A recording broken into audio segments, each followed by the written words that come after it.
欢迎收听11月22号的迦南之声，我是世界牧师，大家平安。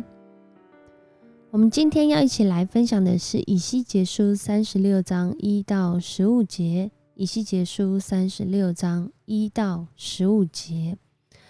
在今天经文当中说到：看哪，我是帮助你的，也必向你转意，使你得以耕种。我必使以色列全家的人数在你上面增多，城邑有人居住，荒场再被建造。这是以西结书36章9到10节，上帝透过先知以西结所说的话，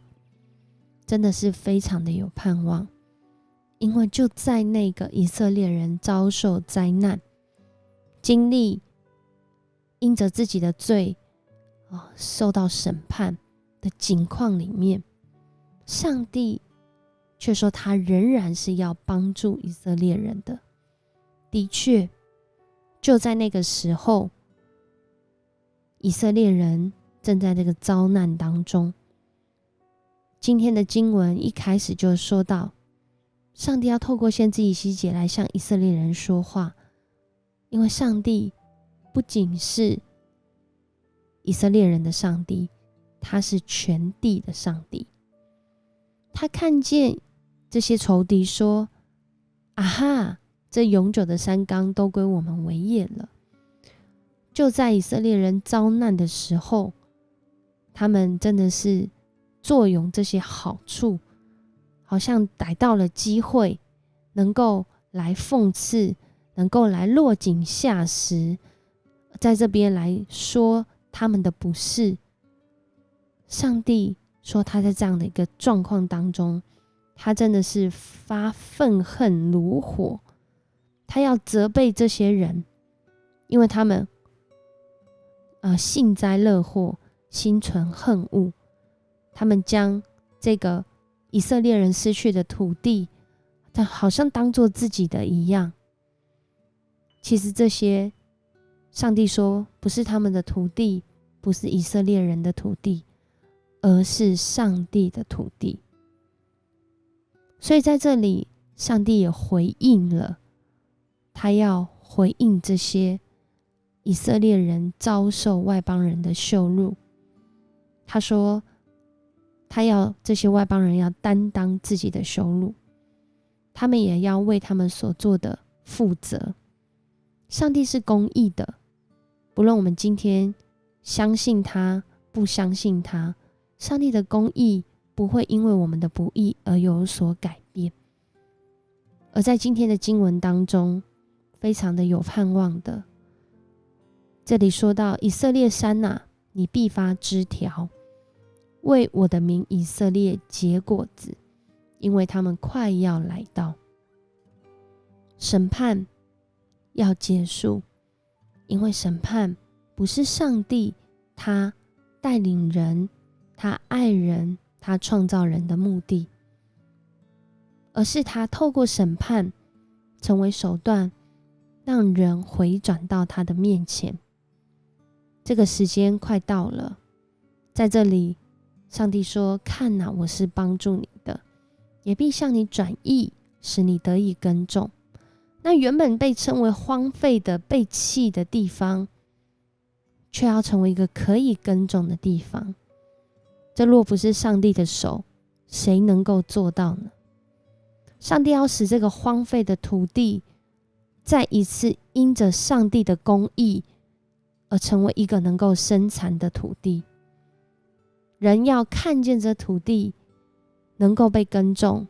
再次丰盛兴盛起来，他们就知道上帝的存在，他们就知道真的不是人多么的公义，或是多么的不义，所以上帝才是公义，而是上帝本来就是公义的，让我们这些人能够因着他的名来经历他的公义。在这里他说：我必使人，就是我的名以色列，行在你上面，他们必得你为业，你也不再使他们丧子。因为那时候的人讥笑说：这个以色列人所居住的地是这个吃人的土地啊，因为许多的人民在上面都上升，但是上帝却说这不再是一个吞吃人的土地，而是上帝要透过这个土地来彰显他的公义。在我们的生命当中，不论我们是什么样的人，上帝的公义不会因为我们的公义或是不义增加减少，反倒是因着他的公义，我们即使在那个已经看似没有盼望绝望之处，仍然有机会能够重新再来。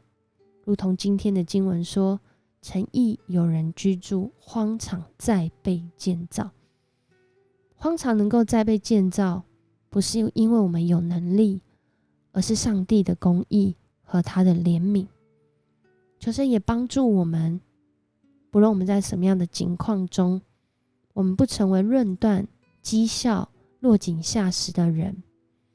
我们反倒是要透过别人正在经历的这些苦难，看见自己是不是有活出公义，并且即使自己就在那个困难或是羞辱之中，我们都要回转向上帝，因为上帝不会让我们活在不公义里面。他爱我们的缘故，他必审判，但是他也必拯救。这是他今天对我们的话语，给我们的应许。我们一起来祷告。爱我们的上帝，我们向你献上感谢，谢谢你透过今天的经文让我们看见审判似乎真的只有一时，但主你的爱却是永远，